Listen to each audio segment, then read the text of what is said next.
Hey, Bill here with 30-Minute Wood Shop. Thanks for joining. So, if you followed a lot of my previous videos, generally I'm not a battery-powered tool kind of guy. Mostly because I work here in the shop. I have access to power, and generally corded power tools are more powerful, more reliable than battery-operated tools. Plus, I don't have to buy new batteries whenever they wear out. All right, 120 volt never stops working. All right, now. That being said, I'm moving into some different work where I'm outside the shop more often. And honestly, battery tools probably is not a bad idea.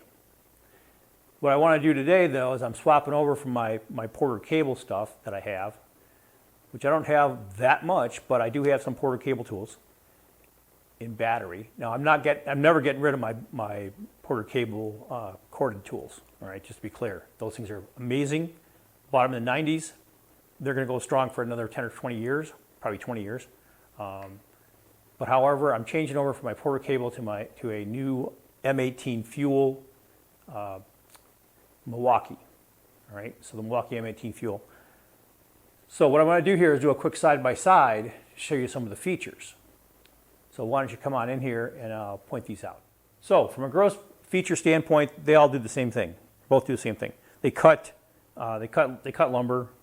This is 6.5 inch blade, so they can cut 2x4s, 3x3s, those kind of things pretty easily and fast. They both have blade guards.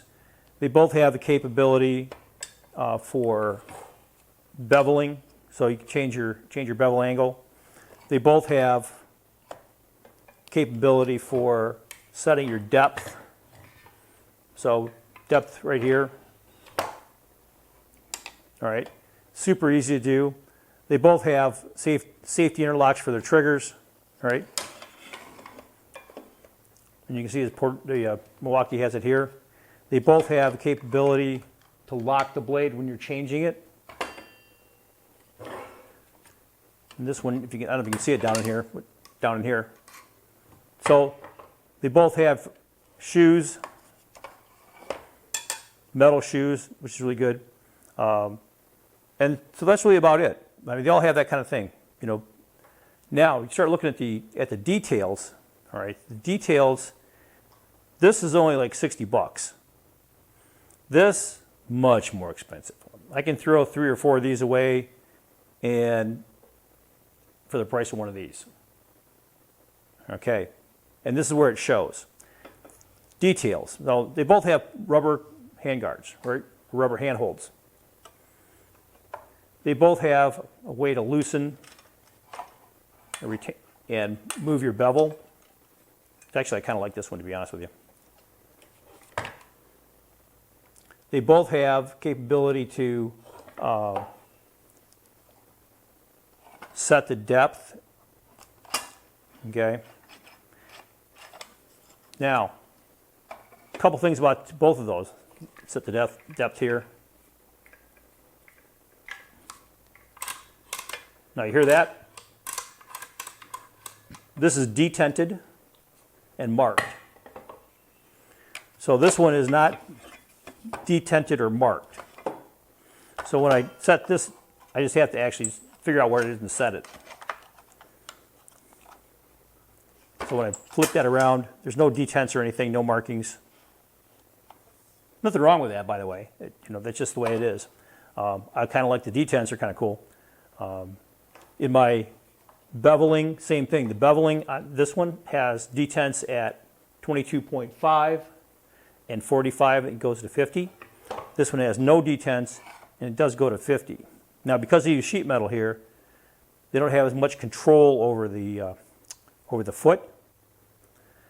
So they actually put an adjustment here for 90-degree adjustment. I would say this: if you're using the 90-degree adjustment, it's probably going to throw the bevel angle stamped into here off. Milwaukee doesn't have that I've been able to find yet.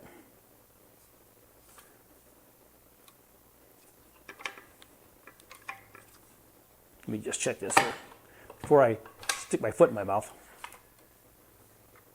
Oh, there it is. So they do have an adjustment down here, which comes in from the bottom.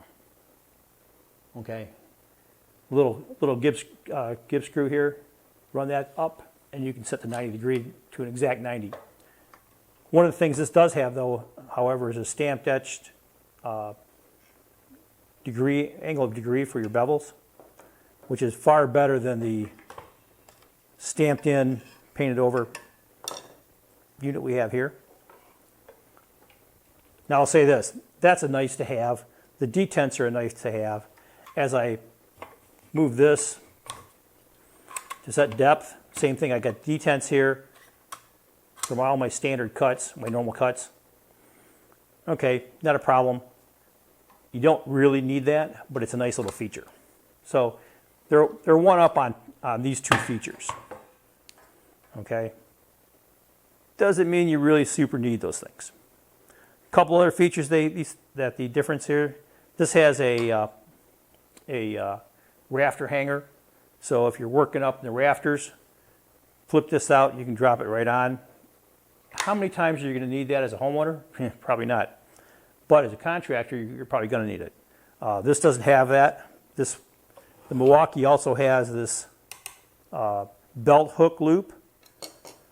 That's pretty convenient, but you don't want this thing hanging off your belt too often. But going up and down a ladder, I can see that. Now there's nothing here for Porter cable. But again, how often are you going to use that feature? All right. Now you look at the